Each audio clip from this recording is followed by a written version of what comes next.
स्त्री। एक भयावह कहानी छोटे से गांव चित्तापुर में रात को अजीब घटनाएं होने लगी। लोगों का कहना था कि गांव में एक स्त्री की आत्मा भटक रही थी। जो भी उसे पुकारता वह उसे उठा ले जाती। गांव के बुजुर्ग बताते थे कि बरसों पहले एक नवविवाहिता चंपा अपने पति के साथ गांव आई थी।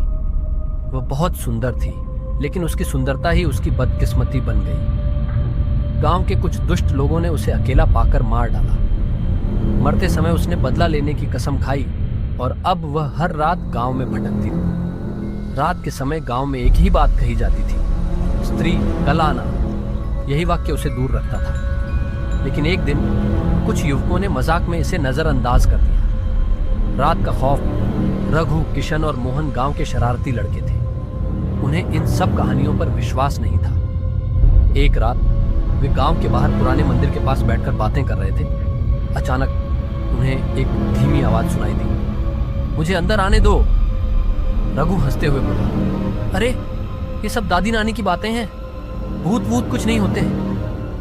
अचानक हवा तेज हो गई, पेड़ जोर जोर से हिलने लगे। किशन ने घबरा कर कहा, हम चलें यहां से, लेकिन रघु नहीं माना। तभी मंदिर के पास खड़ी एक लंबी परछाई उनकी ओर बढ़ने लगी। उसकी आंखें जलती हुई लाल थीं और उसके लंबे बिखरे बाल हवा में उड़ रहे थे। मोहन की हिम्मत जवाब दे गई। उसने कांपते हुए कहा, स्त्री कल आना।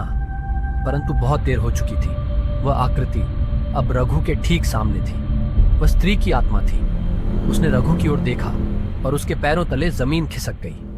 अगली सुबह गांव वालों को रघु का शव मंदिर के पास पड़ा मिला।